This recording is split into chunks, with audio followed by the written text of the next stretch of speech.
নমস্কার, আপনারা শুনছেন গল্প একান্তে। একান্তে গল্প শোনার আদর্শ ঠিকানা, যেখানে পাবেন চেনা অচেনা সাহিত্যিকদের অনন্য সব লেখনীগুলি। আচ্ছা, গল্প একান্তের একটি গল্প প্রতীক্ষায় মনে আছে? অথবা পথহারা? লেখিকা কাঞ্চনমালা দেবী।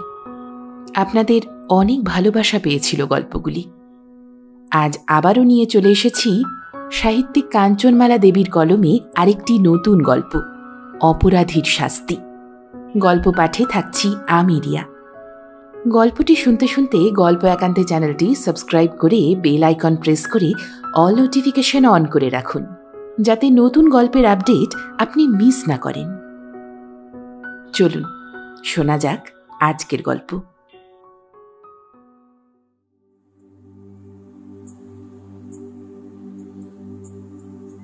হঠাৎ মনিকার স্বামীর নিরুদ্দেশ সংবাদ পাইয়া তাহার পিতার স্বাস্থ্য একেবারে ভাঙিয়া পড়িল। গরিব জগবন্ধু বোসের ফুটফুটে সুন্দর মেয়েটিকে দেখিয়া জীবন মিত্র বিনা পণে সাগ্রহে মনিকার সহিত নিজ পুত্র হিরণের বিবাহ দিয়াছিলেন। গৃহিণী শূন্য গৃহে কন্যা সদৃশী পুত্রবধূ আনিয়া তিনি তৃপ্তি পাইয়াছিলেন। তিনি নিজ হাতে মনিকাকে শিক্ষিতা করিয়াছিলেন। মনিকার কণ্ঠ বড় মধুর ছিল, সেই জন্য তিনি তাহাকে সেতার, এসরাজ প্রভৃতি বাজাইতে শিখাইয়াছিলেন এবং তাহাকে কখনো অবগুণ্ঠন দিতে দিতেন না। ইহাতে গ্রামবাসী ও প্রতিবেশীরা অনেকেই অনেক কথা বলিত, কিন্তু দুহিতাহীন বৃদ্ধের বক্ষপঞ্জরে ফল্গু ধারার ন্যায় যে অন্তর্নিরুদ্ধ বেগ লুক্কায়িত ছিল, তাহা মনিকাকে পাইয়া পূর্ণ জোয়ারের বিপুল আবেগে অফুরন্ত ধারায় অন্তরে বাহিরে উচ্ছ্বসিত হইয়া নির্গত হইল। তখন লোকাপবাদ, নিন্দা, গ্লানি, আত্মীয় স্বজনের শ্লেষ সমস্তই সেই প্রবল বন্যার মুখে কোন অনির্দিষ্ট পথে ভাসাইয়া লইয়া গেল তাহা তিনি নিজেই বুঝিতে পারিলেন না। হিরণ ছেলেটি মন্দ ছিল না, কিন্তু তাহার প্রধান দোষ ছিল যে সে অত্যন্ত অভিমানী ও খেয়ালি। মাতৃহীন পুত্রকে পিতা অত্যধিক যত্নে ও আদরে লালন পালন করিয়াছিলেন। তিনি কখনো তাহার কোনো আবদারে বাধা দেন নাই। সেই কারণে সকলে বলিত, তাহার দোষেই হিরণ ওই রকম হইয়াছে। তিনিও সময়ে সময়ে হিরণের জন্য যে কষ্ট পাইতেন না তাহা নহে, তথাপি হিরণকে তিনি কিছু বলিতে পারিতেন না। কিন্তু এত সুখ বোধ হয় মনিকার ভাগ্যে সহিল না। বিবাহের 2 বৎসর পরে নিষ্ঠুর কালের আহ্বানে তাহার শ্বশুর কোন অদৃশ্য দেশে চলিয়া গেলেন। তাহা সে বালিকা হৃদয়ে সম্যক উপলব্ধি করিতে পারিল না। স্বামীর আদর যত্নে বিপুল সোহাগে মনিকার বিয়োগ ব্যথা ক্রমে ক্রমে অপসারিত হইয়া যখন স্বামীর প্রেমে অন্তর বাহির অপরিসীম তৃপ্তিতে তৃপ্ত হইতেছিল, তখন সামান্য একটা ঘটনায় কখন যে তাহার ভাগ্যসূত্র পরিবর্তিত হইয়া গেল তাহা সে বুঝিতে পারিল না। একদিন হিরণ তাহাকে তাহার বন্ধুদের নিকট গান গাহিতে বলিয়াছিল, কিন্তু লজ্জায় সে তাহা পারে নাই। এই জন্য স্বামী স্ত্রীতে 3 দিন ধরিয়া কথাবার্তা ছিল না। 4 দিনের দিন সকালবেলা মনিকাকে একখানি চিঠি লিখিয়া রাখিয়া হিরণ যে কোথায় চলিয়া গেল তাহা কেহ জানিতে পারিল না। সে পত্রে লিখিয়াছিল, মনিকা, নিশীথের সম্মুখে তুমি আমাকে বড় অপমানিত করেছ এবং প্রায় তুমি আমার অবাধ্য হও। বাবা অত্যধিক আদর দিয়া তোমার মাথা খাইয়া গেছেন, সুতরাং তোমার সহিত আর আমার দেখা হওয়া অসম্ভব। ইতি হিরণ। জীবন মিত্রের বিশেষ কিছু সম্বল ছিল না। তিনি ভাড়াটিয়া বাটিতে বাস করিতেন এবং যাহা কিছু নগদ ছিল তাহা যে কোথায় ছিল মনিকা জানিত না। সুতরাং হিরণ চলিয়া যাইবার পরেই বাড়িওয়ালা মনিকাকে ভাড়ার টাকার তাগাদায় অস্থির করিয়া তুলিল। জগবন্ধুবাবু জামাইয়ের নিরুদ্দেশ সংবাদ পাইয়া হাওড়া হইতে কলিকাতায় আসিয়া বাড়িওয়ালার নিকট জানিতে পারিলেন যে 6 মাসের ভাড়া বাকি পড়িয়াছে। হিরণ নিরুদ্দেশ, কোনো রসিদপত্র নাই এবং বহু অন্বেষণেও কিছু খুঁজিয়া পাওয়া গেল না। সুতরাং তাহার কথা মতো কন্যার গহনা বিক্রয় করিয়া সমস্ত দেনা পরিশোধ করিয়া তিনি রোদনরতা কন্যাকে নিজ গৃহে লইয়া আসিলেন। মনিকা বিবাহের 2 বৎসর মধ্যে মাত্র 8 দিন পিতৃগৃহে বাস করিয়াছিল, তাহাও অনেক কাঁদাকাটি করিয়া ও পিতার নিতান্ত অনুনয়ের পর। আর আজ সে কোথায় চলিয়াছে? নির্বাসিতা সীতার ন্যায় পিতৃগৃহের বিনা আহ্বানে নিতান্ত উপযাচিকা হইয়া সেই দেশেই কি তাহাকে ফিরিয়া যাইতে হইতেছে? এই কথাটাই সেদিন তাহার অন্তরে প্রতিনিয়ত উদিত হইতেছিল।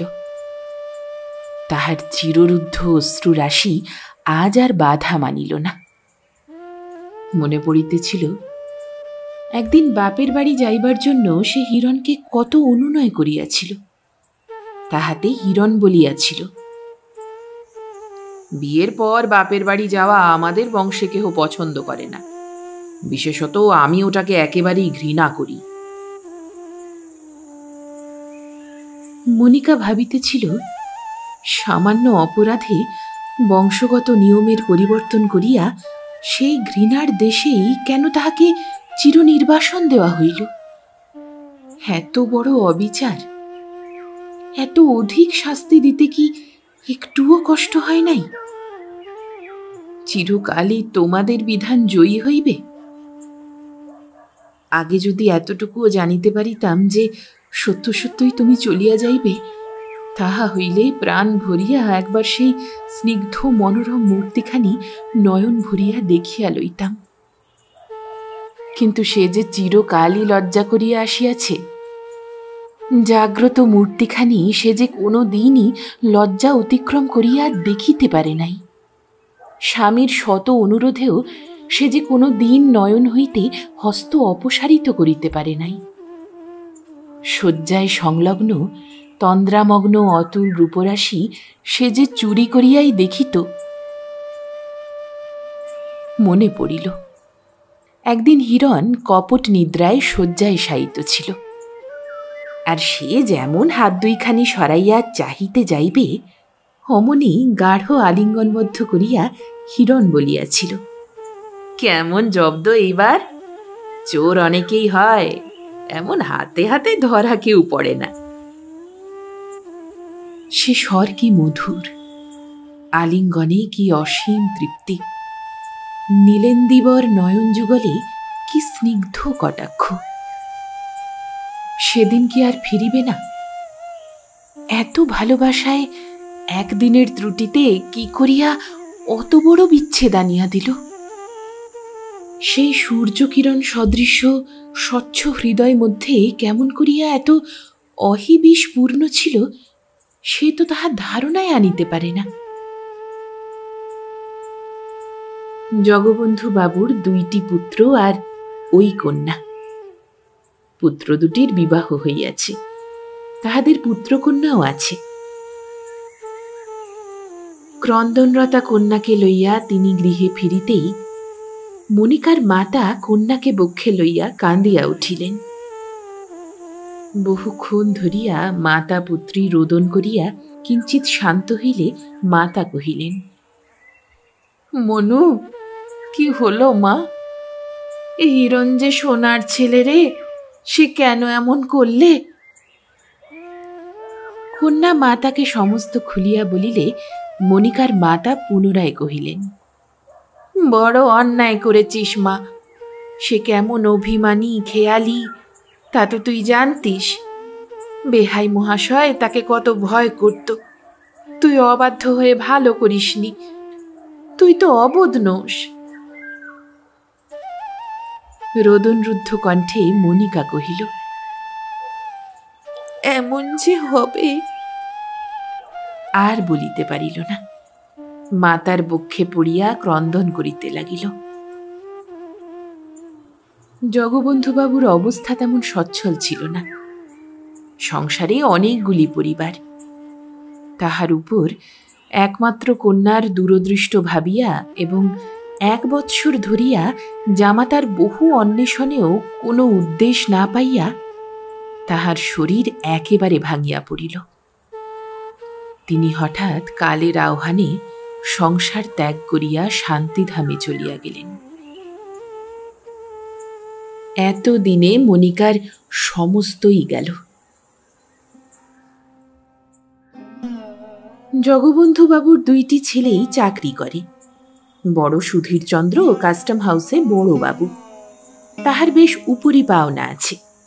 তাহা ছাড়া মাহিনাও মোটা। ছোট সুশীল 60 টাকা বেতনে মার্চেন্ট আপিসে কেরানিগিরি করে। পিতার মৃত্যুর পরেই বধূদ্বয়ের নিকট শাশুড়ি ও ননদ আপদ বালাই হইয়া উঠিল। সংসারে 2 বধূই এখন গৃহিণী।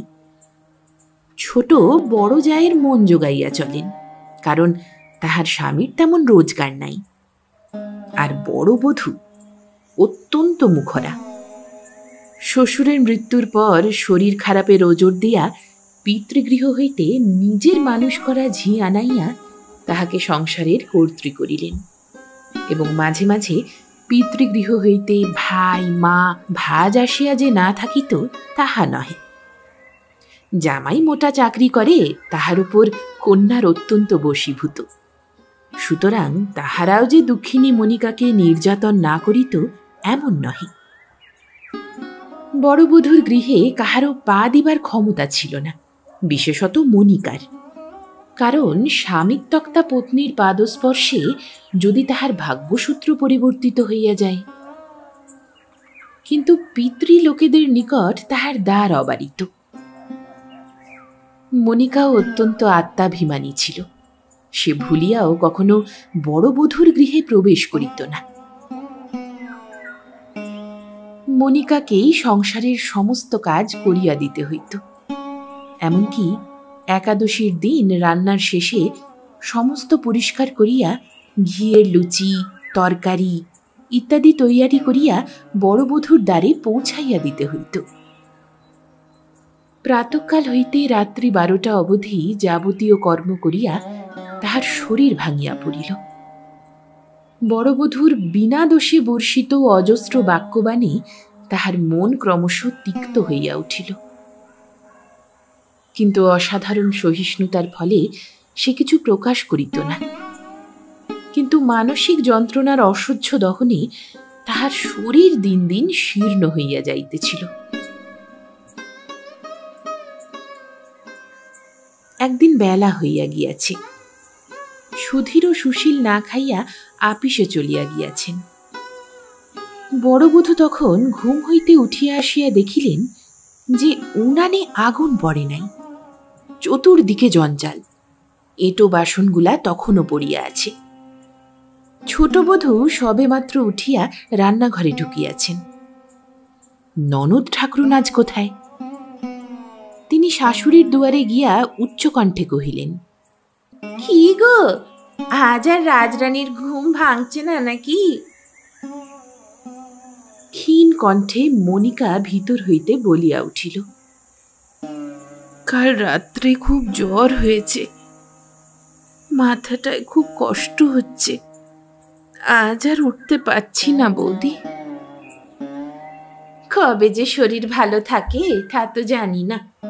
বরের শোকে মেয়ে যেন একেবারে গলে গলে পড়েছেন। দুয়ার খুলিয়া তাড়াতাড়ি শাশুড়ি কহিলেন, 60 ও কি কথা বৌমা, এতে যে হিরণের অকল্যাণ হয়, তুমি বাছা বড্ড যা তা বলো। বারুদ স্তূপে অগ্নি প্রদান করিলে যেমন অগ্নিরাশি বিক্ষিপ্ত হইয়া ওঠে, বড় বধূও তদ্রূপ ক্রুদ্ধ হইয়া সগর্জনে বলিলেন, কি আর যা তা বলছি? সকালবেলায় ঝগড়া বাঁধাচ্ছ যে? আহ্লাদে মেয়ে হাদরেতে 24 ঘন্টা শুয়ে আছেন, তা লোকে একে শোক বলবে না তো কি বলবে? কত আদর শ্বশুর বাড়ি চলে, আমি এ অসৈরণ সইতে পারি না। শাশুড়ি কহিলেন, শুয়েই যদি থাকে তবে কাজগুলো কি করে হলো? আর ননদকে এত আদর করেই বা ডাকতে এসেছো কেন? গেরো গেরো, এত বেলায় দুটো লোক না খেয়ে চলে গেল, কেউ দেখলে না। আর যার বাড়িতে থাকে তার খোঁজটাও তো নিতে হয়। না মা, এমন খোঁজ তুমি আর নিও না। আর ছেলেরা ওকে দেখে গেছে, ওরাই বারণ করেছে। ও ভাই সোহাগী, ভাইয়ের আদর আর ধরে না। ওই গুণের জন্যই তো নিরুদ্দেশ হয়ে গেছে। মেয়েটি যে অসাধারণ আপনার। ক্রমশ গুরুতর ঝগড়া বাঁধিবার উপক্রম দেখিয়া মনিকা মাতাকে শান্ত করিয়া কহিল, আমি যাচ্ছি বৌদি। এই বলিয়া সে উঠিবার উপক্রম করিতেই মাতা কহিলেন, তুই যদি আজ উঠিস মনু, তবে তুই বাপের বেটি নোস। এত মন রাখা কিসের? এই গতর অন্য জায়গায় খাটালে মায়ে ঝিয়ের দিন খুব কেটে যাবে। ঝি তো এনেছেন, সে খাটুক না। তা নয়, তার শুদ্ধ কাঁড়ি জোগাতে জোগাতে মেয়েটা আমার মরে গেল। বড়বধূ তীব্র গর্জনে গৃহ কম্পিত করিয়া সচিৎকারে কহিলেন, করতে হবে। যারা ঝিয়ের সেবা না করতে পারবে তারা যেন না থাকে। ও কি ঝি? ও মার চেয়ে বেশি। ঝি ঝি করা কেন? ও কি কারো খায় পরে? আরো একটা কি কথা বলিতে যাইতেছিল, এমন সময়ে ছোট বধূ আসিয়া তাড়াতাড়ি তাহার মুখ চাপা দিয়া টানিয়া লইয়া গেল। ঝি তাড়াতাড়ি একখানা পাখা ও জলের ঘটি লইয়া আসিয়া মুখে চোখে জল দিতে দিতে বলিয়া উঠিল, বাবা, কি ঘরেই বিয়ে দিয়েছিল মেয়েটাকে, সবাই মিলে মেরে ফেললে গা। সেদিন সকালে আর হাঁড়ি চাপিল না। বৈকাল বেলা ছোট বউ রান্না চাপাইল। ঝিকে কাজ করিতে দেখিয়া সেই ক্রোধের ভরে সমস্ত দিন বড় বউ বাড়িতে কাক চিল বসিতে দিলেন না।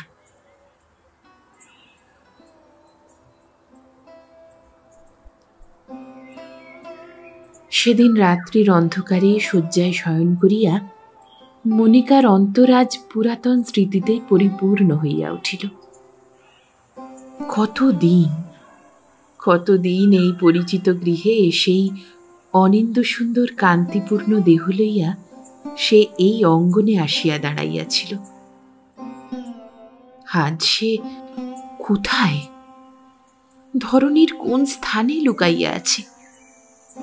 সে দুর্ভেদ্য দুর্গে কি এতটুকুও ছিদ্র নাই, যাহাতে দুঃখিনী মনিকার বক্ষভেদী ব্যাকুল আহ্বান তাহার প্রাণ স্পর্শ করিতে পারে? প্রিয়তমাকে ছাড়িয়া আর কতদিন, কত রাত্রি সেই অজানিত দেশে সে লুকাইয়া থাকিবে? সামান্য দিনের অদর্শনের ব্যাকুল ব্যথার ভয়ে সে যাহাকে পিতৃগৃহে আসিতে দিত না, আজ সেই গৃহে সেই স্থানে তাহাকে চির নির্বাসন দণ্ড দিতে মনে কি তোমার এতটুকুও ব্যথা লাগে নাই? কতদিনই তো এমনই ঘটনা ঘটিয়াছে। সেদিন এমন কেন করিলেন? কলের কঠিন চাপে নিষ্পেষিত করিয়া ইক্ষুর রস বাহির করিয়া লইয়া পরে আবর্জনা বোধে ছালগুলিকে মানুষ পথের ধুলায় ফেলিয়া দেয়, তেমনি সর্বস্বহীন করিয়া তোমার মনিকাকে এই নির্মম নিষ্ঠুর পিতৃগৃহে কি করিয়া আবর্জনার মতো ফেলিয়া গেলে? মনিকা বারংবার একই কথা ভাবিতে লাগিল। মনিকার অন্তরে বাহিরে যেমন বিপ্লবের ঝড় বহিতেছিল, তেমনি অবসর বুঝিয়া প্রকৃতিও তখন বাহিরে ভীষণ প্রলয়ের সৃষ্টি করিয়া তুলিতেছিল। কিন্তু বাহিরের অবস্থা তাহাকে বিচলিত করিতে পারিল না। তাহার আশাহীন, উদ্দেশ্যহীন, ভয়শূন্য সর্বহারা মন আজ কোন অজানা দূর দূরান্তে, কোন অসীমের পথে কাহার অন্বেষণে যাইবার জন্য ব্যাকুল হইয়া উঠিল। এই ঘটনার পরদিনই গৃহিণী অর্থাৎ মনিকার মা নিজের হাতের রুলি 2 গাছি বিক্রয় করিয়া মনিকাকে লইয়া কাশীধামে যাত্রা করিলেন। বড়বধূর অসহ্য অত্যাচার আর বৃদ্ধ বয়সে সহ্য করিতে পারিলেন না। কাশী আসিয়া রুলি বিক্রয়ের টাকা কয়টিতে কিছুদিন কাটিয়া গেল। ক্রমেই টাকা ফুরাইয়া আসিতে লাগিল। মনিকা একটি রাঁধুনির চাকরি খুঁজিয়া বেড়াইতে লাগিল। ক্রমশ মায়ে ঝিয়ের আহার বন্ধ হইবার উপক্রম হইল। গহনাও আর কিছু ছিল না যে বিক্রয় করিবে। বাড়িওয়ালি ঘন ঘন ভাড়ার তাগাদায় অস্থির করিয়া তুলিল। মনিকা চতুর্দিক অন্ধকার দেখিল, কিন্তু কিছুই উপায় নাই। ভগবান যাহার উপর বিরূপ হন, সে আশাতীতভাবে সমস্ত পাইলেও তাহার আশা পূর্ণ হয় কি? মনিকার অদৃষ্টেও তাহাই হইয়াছিল। সুতরাং ভাবিবার তাহার আর কিছুই ছিল না। অদৃষ্ট চক্রের কঠিন পেশনে নিষ্পেষিত হইয়া ভাগ্যসূত্রের ঘোর পরিবর্তনে সে আজ কোথায় আসিয়া দাঁড়াইয়াছে। এই ঝঞ্ঝা যে কবে কোনখানে গিয়া নিবৃত্ত হইবে তাহা কে জানে। এই নির্বান্ধব শূন্য জীবনটাকে যে আরো কতদিন টানিয়া লইয়া বেড়াইবে তাহা কে বলিতে পারে। 3 দিন অনাহারের পর বাড়িওয়ালির নিশিদিন তাগাদার যন্ত্রণায় উপায়হীনা মনিকা গৃহে আর তিষ্ঠিতে না পারিয়া দশাশ্বমেধ ঘাটে শিব মন্দিরে বসিয়াছিল। এমন সময়ে একটি বিধবা মহিলা শিবের মাথায় জল দিতে আসিয়া একপার্শ্বে রোদনরতা মনিকাকে বসিয়া থাকিতে দেখিয়া বলিয়া উঠিলেন, হ্যাঁ গা বাচা, তুমি অমন করে একলাটি বসে কাঁদছ কেন মা? মনিকা কিছু বলিতে পারিল না। নীরবে অশ্রু বিসর্জন করিতে লাগিল। বহুক্ষণ পরে মহিলাটি তাহাকে সান্ত্বনা দিয়া একে একে তাহার সমস্ত কথা জানিয়া লইয়া এবং সে ভদ্রকায়স্থের মেয়ে শুনিয়া দয়ার্দ্র চিত্ত হইয়া স্নেহপূর্ণ কণ্ঠে বলিলেন, তুমি আমায় রেঁধে দেবে মা? আমার একখানা ঘর দেব, সেইখানে মায়ে ঝিয়ে থেকো। 3 দিনের পরে বিশ্বনাথের কৃপায় তাহার জন্য ব্যথিতা এই করুণাময়ী বিধবার অযাচিত করুণায় মনিকা যেন কি হইয়া গেল। তাহার মুখ হইতে একটা কৃতজ্ঞতার বাণীও বাহির হইল না। সে কেবল মন্দির তলে পড়িয়া কাঁদিয়া চলিল। অনেকক্ষণ পরে মনিকা অঞ্চল হইতে একটি সুদৃশ্য আংটি বাহির করিয়া অশ্রুরুদ্ধ কণ্ঠে কহিল, মা, এ যে আমার কি জিনিস তা আপনাকে বলতে পারবো না। এত দুর্দশার মধ্যেও এটিকে আমি প্রাণে ধরে বিক্রি করতে পারিনি। আজ আপনি এটি নিয়ে কিছু টাকা ধার দিন, পরে মাইনে থেকে কেটে নেবেন। টাকা না পেলে বাড়িউলি ছাড়বে না মা। বিধবা কহিলেন, আচ্ছা মা, তুমি তবে সব গুছিয়ে রাখো, আমি গোপাল চাকরকে টাকা দিয়ে পাঠিয়ে দিচ্ছি। তোমরা তার সঙ্গে এখনই কিন্তু যেও। বিধবা বাড়ি গিয়া অঙ্গুরিটি ভাসুরপুত্রকে দিয়া কিছু টাকা লইয়া চাকর দিয়া তাহাদের আনিতে পাঠাইলেন। যাহার বাড়িতে মনিকা আশ্রয় লইল তাহার নাম রনুবাবু। তিনি মস্ত কারবারি। গোধলিয়ার নিকটে তাহার প্রাসাদ সমবাটি। লোকজন কিছুরই অভাব নাই, কিন্তু তিনি এখনো বিবাহ করেন নাই। দূর সম্পর্কীয় এক খুড়িমাকে আনিয়া তিনি সংসারে গৃহিণী করিয়া রাখিয়াছেন। রনুবাবু কাজকর্মে এমনই বিব্রত যে অধিকাংশ সময়েই তিনি বাহিরে কাটাইয়া থাকেন। মনিকা ও তাহার মাতা প্রায় মাসাবধিকাল ইহাদের বাটিতে আশ্রয় পাইয়াছে এবং মনিকা সর্বদা সর্বপ্রকারে আপনাকে গৃহস্বামীর সংস্রব হইতে দূরে রাখে। সে বিধবার সেবা করিয়া সময় অতিবাহিত করে। বৃদ্ধ মাতা বাত রোগে আক্রান্ত, অবসর সময়টুকু তাহার সেবায় কাটাইয়া দেয়। এমনি করিয়া তাহার দিনগুলি কাটিয়া যাইতেছিল। শ্রাবণের অপরাহ্নে খুব বর্ষণ আরম্ভ হইয়াছে। চারিদিক গাঢ় অন্ধকারে আচ্ছন্ন, মধ্যে মধ্যে বিদ্যুৎ চমকিত হইতেছে। ক্রমে রাত্রি গভীর হইল। ঝুলন পূর্ণিমার জ্যোৎস্নালোক ঘন মেঘের অন্তরালে লুকাইয়া গিয়া ধরাবক্ষে ঘন মেঘের অন্ধকার আরো বাড়াইয়া তুলিল। খুড়িমার অপরাহ্নে খুব জ্বর আসিয়াছে। মাতা বাতে শয্যাগত। মনিকা আজ একাকিনী খুড়িমার শয্যাপ্রান্তে বসিয়া কতই ভাবিতেছিল। চাকরেরা সব ঝুলনের মহোৎসবের জন্য বাবুর নিকট ছুটি লইয়া চলিয়া গিয়াছে। এত বড় বাড়িতে আজ সেই কেবল একা পাহারা দিতেছে। বাবু তখনও বাড়ি ফিরেন নাই। মনিকা ভাবিতেছিল, খুড়িমার অসুখ, সে আজ কি করিয়া সকল জিনিস বাবুকে গুছাইয়া দিবে? সে কোনোদিন তাহার সম্মুখে উপস্থিত হয় নাই। পরপুরুষের সম্মুখে সে কি করিয়া আহার্যের থালা সাজাইয়া উপস্থিত হইবে? তাহার প্রাণ ব্যাকুল হইয়া উঠিল। খুড়িমা ভালো থাকিতে তাহাকে কোনোদিন বাবুর সান্নিধ্যেও আসিতে হয় নাই, কিন্তু আজ সে যখন নিজের ভবিষ্যৎ চিন্তায় একান্ত আকুল হইয়া একাগ্র চিত্তে বিশ্বনাথকে ব্যাকুল কণ্ঠে ডাকিতেছিল, তখন বহির্দেশে দ্বারের শব্দ শুনিয়া সে চমকিত হইয়া কম্পিত পদে বাহিরে গিয়া দ্বার খুলিয়া দিল। অন্তরের পথে পা দিয়া রনুবাবু বলিলেন, আপনি? তুমি যে? পুরুষকণ্ঠে ভদ্র নারীকে অভদ্র ভাষায় তুমি উচ্চারণে মনিকা অত্যন্ত ক্রোধান্বিতা হইয়া উঠিয়াছিল। কিন্তু তখনই মনের অন্তরালে ধ্বনিত হইল, সে যে দাসী, ইহার অপেক্ষা তাহার আর কিছু প্রাপ্য সম্বোধনের দাবি আছে কি? নিমক ভোজির অত অহংকার কে সহ্য করিবে?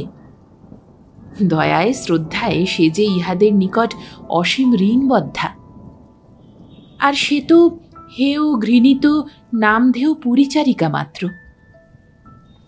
কিন্তু তবু তাহার হৃদয়াভ্যন্তর হইতে শুধু উচ্চারিত হইল, দয়াময়। বাবু উপরে চলিয়া গেলে সে দ্বার বন্ধ করিয়া খাবারগুলি থালে গুছাইয়া রাখিল। লুচি ভাজিয়া মনিকা ভয়চকিত ত্রস্ত পদে কম্পিত বক্ষে গৃহস্বামীর দ্বারে আসিয়া দাঁড়াইল। আহারাদি সারিয়া গৃহস্বামী কহিলেন, খুড়িমা কোথায়? ও, তুমি আবার কথা বলবে না? চাকরগুলো তো আজ নেই। আমি শুয়ে পড়ছি, বড্ড ঝাঁট আসছে, খড়খড়িগুলো বন্ধ করে দাও। মনিকার অন্তরাত্মা কম্পিত হইয়া উঠিল।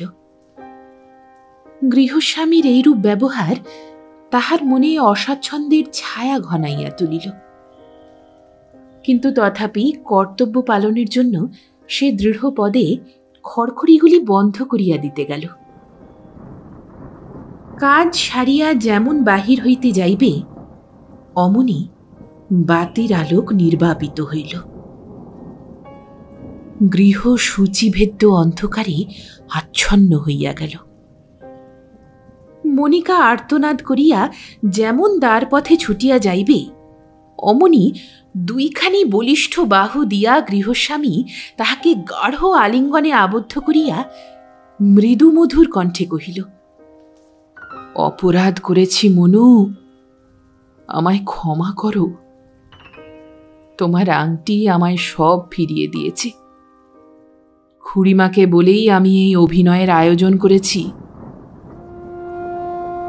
তোমায় অনেক কষ্ট দিয়েছি, আমায় মাপ করো। তোমার উপর রাগ করে দেশত্যাগী হইনি এ কথা বিশ্বাস করো। তবে আমি কিরকম অভিমানী জানতে তো। বড় দুঃখ হয়েছিল তোমার অবাধ্যতায়। আর বাবা অনেক দেনা করে গিয়েছিলেন। পাওনাদারদের জ্বালায় নাম গোপন করে আমি বিদেশে এসে পয়সা পেয়েছি, বাবাকে ঋণ মুক্ত করেছি। কিন্তু দেশে গিয়ে যখন শুনলুম তুমি নাই, তখন মনিকা, মনু, আমি। বেদনায় তাহার কণ্ঠ রুদ্ধ হইয়া গেল। মনিকার সংশয়পূর্ণ বক্ষপঞ্জর তখনও দুরু দুরু কম্পিত হইতেছিল। চক্ষুর স্পন্দন স্থির হইয়া যাইতেছিল। রসনা জড়তায় অবশ হইতেছিল। পদদ্বয় ধরণীতে স্থির হইতেছিল না। সে যেন আত্মবিস্মৃতা। এমন সময় হিরণ পুনরায় বাতি জ্বালাইয়া দিল। ক্ষণিকের জন্য, বহুদিনের আকাঙ্ক্ষিত প্রিয়তমকে দেখিবার জন্য আকুল আগ্রহে মনিকা নয়ন তুলিতেই তাহার তুষার শীতল অবশ দেহ হিরণের পদপ্রান্তে লুটাইয়া পড়িল।